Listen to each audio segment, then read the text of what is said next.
മഴയൊക്കെ അടിച്ചു ആരടാ ആ പോടി.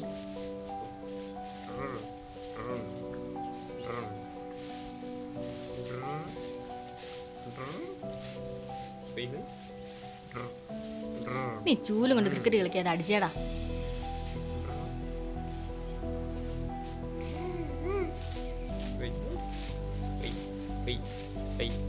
എടാ മര്യാദക്ക് നോക്കടാ, നീ ചുമ്മാ താളം തുള്ളി ഇരിക്കാതെ. ഞാൻ അടിക്കുന്നുണ്ട്.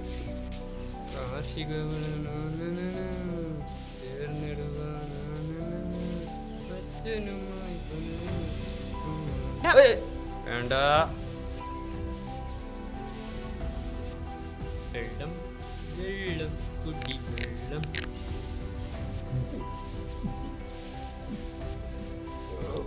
എടാ വടിവേലു ഒന്ന് വന്നേ, ഒരു കശ്മാവിന്റെ ചോടെങ്കിലും തീർക്ക്. ഒരേ വെള്ളം കൂടി ആക്കല്ലേ നീ. നീ ഒന്ന് പോയടി അവിടുന്ന്. രാവിലെ 3 കടലാസ് പോലത്തെ ദോശ എന്നിട്ട് വന്ന മനുഷ്യന്റെ വയറ്റിയും തള്ളക്ക് വിളിക്കാൻ തുടങ്ങി. പിന്നെ അവന്റെ പറച്ചിൽ കേട്ടാ തോന്നും ബാക്കിയുള്ള ഒരു മട്ടൻ ബിരിയാണി ഏറ്റിട്ടാ വന്നേന്ന്. നീ അതിന് വിശപ്പില്ലാത്ത ജീവിയല്ലേടി. ജീവിക്കുന്നത് എനിക്ക് ആവശ്യത്തിന് വിശപ്പൊക്കെ ഉണ്ട്, നിന്നെ പോലെ തിന്നാൻ മാത്രം ജീവിക്കുന്നവനല്ല. ഓ അതെ അതെ. എടി നീ നിർത്തിയോ? ഒന്ന് വേഗം വാടി, നമുക്ക് വേഗം തീർത്തിട്ട് പോവാം. അവൻ വരട്ടെ, എന്നിട്ട് തുടങ്ങാം. 10 മിനിറ്റ് കൂടുമ്പോൾ അവന്റെ വെള്ളം കൂടി ഫുൾ ഉടായിപ്പ മോളെ. ആടി തട്ടിപ്പ പട്ടിണി കിടന്ന് പണിയെടുക്കുന്ന നിന്റെ ഒക്കെ താളവും കേൾക്കണം. മോനെ, ഇവിടെയുള്ള കശ്മാന്റെ ചോട് വൃത്തിയാക്കാതെ പറന്നങ്ങ് ചെന്നിട്ടുണ്ടേ ഉണ്ടല്ലോ, ചോറിന്റെ ഒരു വറ്റു പോലും കിട്ടുന്ന വിചാരിക്കണ്ട. നീ കണ്ടില്ലായിരുന്നോ തള തീപ്പന്നം പോലെ അവിടെ നിന്ന് കത്തുന്നത്? എടി സത്യമായിട്ടും വിശക്കുന്നുണ്ടടി. എന്റെ പൊന്നെ, ഇങ്ങനെ ഒരു വയറൻ. എടാ ജോണി, വേഗം തീർക്കുകയാണെങ്കിൽ വേഗം പോവാം. വേഗം പോയാ വേഗം തിന്നാം. വേഗം നോക്കടി ഒന്ന്. എടി എടി വടിമോനാണായേ, ഇപ്പൊ നോക്കുകയാണെങ്കിൽ 2 കശ്മാന്റെ ചോടും അടിച്ചു തീർക്കാം. നീ വേഗം വാ. അവളോട് നീക്കാൻ പറയും.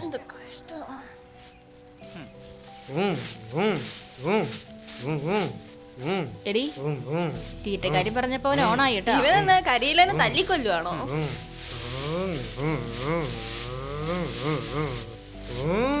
എടാ ഇതെങ്ങനെയാടാ ഈ കുപ്പി ഇവിടെ വന്നേ? എന്നാ കുപ്പി? ഏത് കുപ്പി നീ എന്നെ പറയുന്നേ? നീ ഇങ്ങോട്ട് വന്നേ. ഇവിടെ വാ, ഇവിടെ വാ. ഡാ ഇവിടെ വാടാ. ഇത് ആരുടെയാണ് പിന്നെ? ഈ കുപ്പി ആരുടെയാ? ഏത്? ഞാനും മമ്മിയും അവളും കുടിക്കുകയല്ലോ, നീ അല്ലാതെ വേറെ ആരോട് കുടിക്കുന്നത്? ഇത് എന്റെ കുപ്പിയല്ലേ. എന്റെ കുപ്പി ഇങ്ങനൊന്നും അല്ല. പിന്നെ നിന്റെ കുപ്പി എങ്ങനെയായിരിക്കും? അത് നീല നിറത്തില. നിന്റെ നീല നിറല്ലേ? മമ്മി ഇങ്ങോട്ട് കയറി കേട്ടെ, നിന്റെ നീല നിറം ചുമ നിറാക്കി തരാം. പോയെ പോയെ പോയി അടിച്ചെങ്കിലും തീർക്ക്.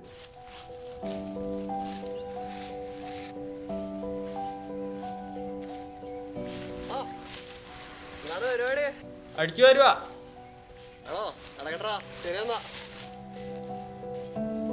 ഡാ നീ അവനെ നോക്കി. എന്നാ നോക്കേ? നിന്നോട് പഠിച്ചതല്ലേ? ആ 2 ഫോണും നിക്കറും അതിന്റെ മേലെ മുണ്ടും വലിയ സെറ്റപ്പ് ആയാലോടോ അവനൊക്കെ. ബാംഗ്ലൂർ എന്താ ജോലിയാടി? എടാ അവന്റെ താടിയൊക്കെ നോക്കണം. നിനക്കുണ്ടോടാ താടി? നിനക്ക് താടിയില്ല മീശയില്ല. വരും സമയമാകുമ്പോ എല്ലാം വരും കേട്ടാ. അവന്റെ ഒക്കെ ജനിച്ചാ മതിയായിരുന്നു. പണിയെടുക്കണ്ട ഇഷ്ടം പോലെ. 4 കൊല്ലം തോറ്റു പഠിച്ച കേട്ടാ. ആ വിക്കാറും. എന്നാലും അവൻ ആള് സൂപ്പർ അല്ലേ? അത്ര സൂപ്പറൊന്നുമല്ല. വെടുപ്പല്ല. ഇവൻ കുശും പറയുന്നടി. സത്യം പറഞ്ഞ ഞാൻ എന്തിനു വെറുതെ കള്ളം പറഞ്ഞു? മതി മതി പോയി പോയി പണിയെടുക്കും. നമുക്ക് പണിയെടുത്താലേ ഭക്ഷണം കിട്ടുള്ളൂ. അവന്റെ വീട്ടിൽ ഇഷ്ടം പോലെ ഉണ്ട്. ആ എന്നാ എടുക്ക്. എന്നാമ്മേ? എടി വെള്ളച്ചി വെറുതെ കൊത്തിക്കൊണ്ട് കണ്ട് എന്തേലും വേണേ വാ. വാ പോവാ.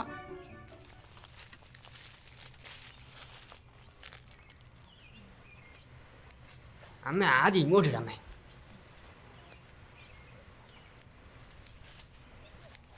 അമ്മ കറി ആ ഒഴി കുറച്ചും കൂടെ. ഇനി ഒരു പൊട്ടും. ചത്തു.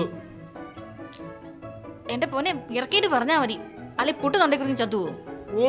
കുറച്ച് വെള്ളവും കൂടെ കയറ്റി ഇതാരും എടുത്തോണ്ട് പോകുന്നില്ല. എന്റെ അമ്മോ, തിന്നാൻ വേണ്ടി മാത്രം ചെഞ്ച സാധനം. കൊടുക്കും കൊടുക്കും, പെരുവയർ നിറയട്ടെ അവന്റെ. എനിക്ക് കറി വേണ്ടേ? നിനക്ക് വേണോടി കറി? എനിക്കൊന്നും വേണ്ട. എനിക്ക് വേണം. നീ വീട്ടിൽ പോയിട്ട് തിന്നാടാ. ഇത്രയും തിന്നാനുള്ള പണിയൊക്കെ നീ എടുത്തിട്ടുള്ളൂ. അമ്മ ഉണ്ടെങ്കിൽ ഒരെണ്ണം കൂടി എനിക്ക് താ.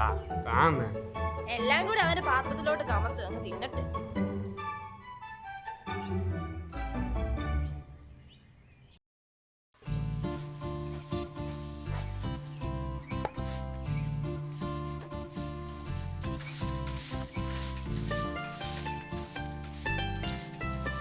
എടി ശരിക്കും ഈ ശനിയാഴ്ചയൊക്കെ വിശ്രമിക്കേണ്ട ദിവസമാണ്. അതൊക്കെ ജൂതന്മാർക്ക്. നമ്മളവരല്ലല്ലോ, നമ്മൾ പണിയെടുക്കേണ്ടി വരും. വല്ലാത്ത ലോകം പൊന്നു മോളെ, പണിയെടുത്താലേ തിന്നാൻ കിട്ടുള്ളൂ പോലും.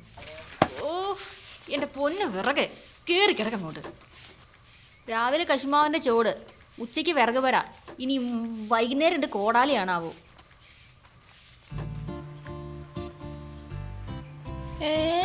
അമ്മയുടെ പണി ഇത്ര പെട്ടെന്ന് തീർന്നോ? എടി ഇത്ര പെട്ടെന്ന് തീരുമായിരുന്നു, പച്ചക്കറിക്ക് വല്ലതും നനയ്ക്കാൻ പോയാൽ മതിയായിരുന്നു. നിനക്കല്ലായിരുന്നു ഇപ്പൊ 8 മണി വേണമെന്ന് ഇത്ര നിർബന്ധം. ഞാൻ അപ്പോഴേ പറഞ്ഞതാ. ഒരു കാര്യം ചെയ്യ്, ആ വിഷമെല്ലാം കടിച്ചു പിടിച്ചു ഞാൻ വിറകം കടിക്ക് വെക്ക്. എടി നീ അത് വേഗം തീർത്തിട്ട് ഇങ്ങോട്ട് വാ. ഇത് അടുക്കും തോറും കൂടി വരുവാ. ആ കഴിഞ്ഞു. എന്നാ കഴിഞ്ഞൂന്ന്? എൻ്റെ കഥ കഴിഞ്ഞൂന്ന്. ഞാൻ ചത്തു. എന്നാ പിന്നെ ഞാൻ മാത്രമായിട്ടൊന്ന് ജീവിച്ചിരിക്കുന്നത്? ഞാനും ചത്തു. എടി നീ പോയി പണിയടി. എടി നിനക്ക് ജീവൻ വരുമ്പോ എന്നെ വിളിച്ചാ മതി, അതുവരെ ഞാനും ചത്തു. ഒരിടത്ത് ഇരുത്തൂലല്ലേ? ഇരുന്നോടി, പക്ഷെ ഞാനും ഉണ്ടാവും. ഒരാൾ മാത്രമായിട്ട് അതിനെ പണിയണ്ട. ആ വടിവേലു അരി പിടിക്കാൻ പോലെ എല്ലാത്തിനും കുഴപ്പമായിരുന്നു. അല്ലെങ്കിൽ അവനെ കൊണ്ടെങ്കിലും പണിയെടുപ്പിക്കായിരുന്നു. ചെക്കൻ എന്നാടി അടിമയാണോ? ചില നേരം ചെന്നാ മതി. 10 മണിക്ക് പുട്ടും കടലേന്ന് നിന്ന് മുങ്ങിയതാ. ഇനി വൈകുന്നേരം ചായ കുടിക്കേണ്ട സമയമായിട്ട് ഓൻ പൊന്തൂല മോളെ. അപ്പൊ ഉച്ചയ്ക്ക് അവൻ എങ്ങനെ എടുക്കും? അരി പൊടിക്കാൻ കൊടുത്ത കാശില്ലേ? ആ കാശെങ്ങാൻ എടുത്ത് അരി പൊടിക്കാതെ വന്നിട്ടുണ്ടെങ്കിൽ അമ്മ അവനെ എടുത്തിട്ട് കുടിക്കും. കണ്ടറിയാം മോളെ, മിക്കവാറും ഇന്നിവിടെ അമ്പ് പെരുന്നാളായിരിക്കും. നീ ഏറ്റേ വെള്ളം വിഴാൻ കിട്ടണമെങ്കിലേ ഈ പണി മുഴുവൻ തീർക്കണം. ഇങ്ങോട്ടേക്ക്.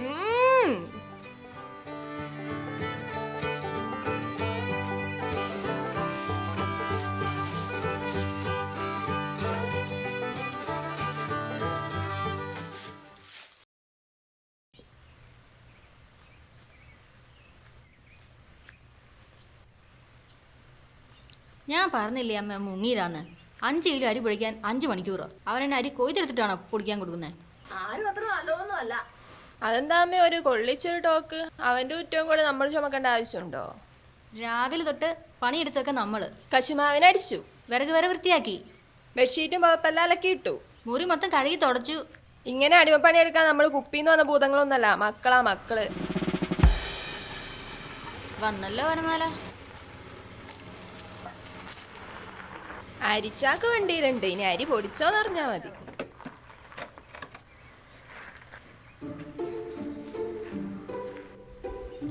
അരി പൊടിച്ചോടാ. അരി പൊടിക്കാതെ പിന്നെ വേറെ വല്ലതും പൊടിക്കുക? നീ എന്തെങ്കിലും തന്നു വിട്ടായിരുന്നോ? വെറുതെ ഇത്ര നേരം നീ എവിടെയായിരുന്നടാ? അരി പൊടിക്കണ്ടേ, പിന്നെ പൊടിക്കാണ്ട് വന്നാൽ മതിയായിരുന്നോ? അമ്മ ചായ. നിനക്ക് ചായയുടെ മണം വല്ലതും കിട്ടിയായിരുന്നോ? അല്ല കൃത്യസമയത്ത് എത്തിയോണ്ട് ചോദിച്ചതാ. അടി കിട്ടിയടി ഉള്ള കുറെ. നിനക്ക് വേറെ വല്ലതും അറിയണോ? അമ്മേ അരി പൊടിക്കുമായിരുന്നു. അതെന്നാടാ നീ ഓരോ അരി എടുത്ത് വെള്ളന്റെ ഇട വെച്ച് ഞെക്കി പൊട്ടിക്കുമായിരുന്നോ? നീ ഒന്ന് പോയടി വേണം. പോളിന്നോ?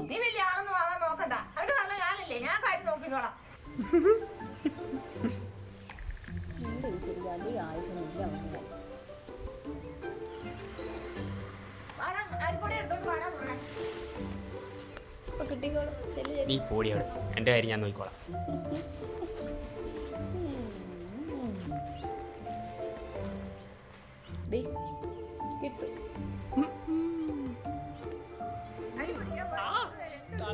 തുടങ്ങി മോളെ. കിട്ടി. ജോണിക്കുട്ട, ജോണി മോനെ Johnny, you are my cunning money.